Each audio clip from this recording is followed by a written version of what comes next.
Absolument, et c'est aussi simple que ça. Donald Trump ne peut pas échouer. Alors d'abord parce que vous connaissez le showman extraordinaire qu'est le président américain, donc il va en rajouter toute la semaine pour dire que ce qu'il s'apprête à faire est historique. Et puis il y a tout simplement la réalité. Vous n'imaginez pas que le président du pays le plus puissant du monde perd de la face à Vladimir Poutine en Alaska, sur son propre territoire.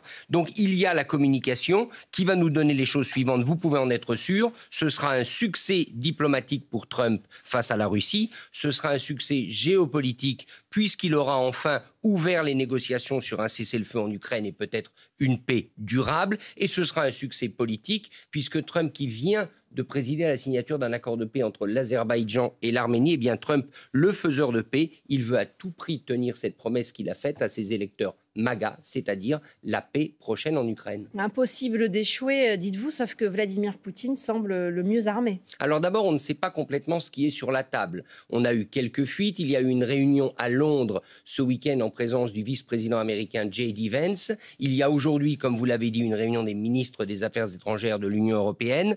On parle d'un échange de territoire. Alors l'échange de territoire, pour l'instant, ce qu'on en sait, c'est qu'en gros, Vladimir Poutine voudrait garder tout ce qu'il occupe, c'est-à-dire la totalité de l'oblast, la province de Louhansk, une bonne partie de Donetsk, Kherson et Zaporijjia. C'est sans doute au sud, dans ces deux dernières provinces, qu'il serait prêt à des concessions et il abandonnerait quelques petites poches au nord de l'Ukraine que ses troupes contrôlent. Bien évidemment, ça ne peut pas satisfaire les Ukrainiens. Il y a aussi la Crimée, vous savez, qui a été annexée depuis 2014. L'Ukraine a toujours dit qu'elle ne céderait aucun territoire. En tout cas, la ligne des Européens, c'est de dire qu'il est impossible de discuter d'un partage de territoire si Volodymyr Zelensky, si l'Ukraine n'est pas à la table de négociation. Trump, lui, de toute manière, il va tout faire, je l'ai dit, pour remporter ce moment en Alaska, quoi qu'il en coûte. Et quoi qu'il en coûte pour l'Europe, pour l'Ukraine et pour Zelensky ? Eh bien, quoi qu'il en coûte pour l'Ukraine et pour l'Europe. Vous l'avez bien dit, parce que les Européens, aujourd'hui, même si l'on attend des déclarations à nouveau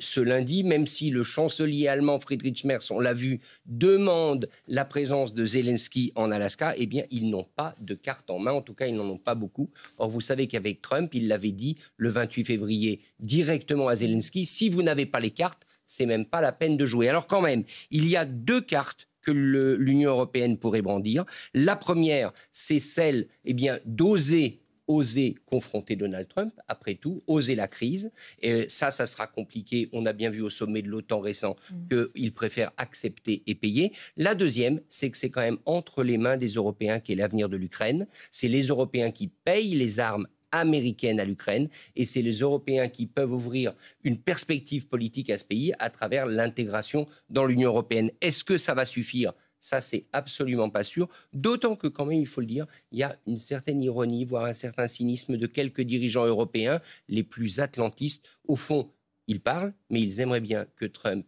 règle la question ukrainienne à leur place, parce que ce dossier empoisonné, les Européens savent bien qu'ils ne peuvent pas le régler sans Donald Trump. Ouais, et parce qu'ils n'ont pas les cartes en main, comme vous nous l'avez bien expliqué. Merci à vous.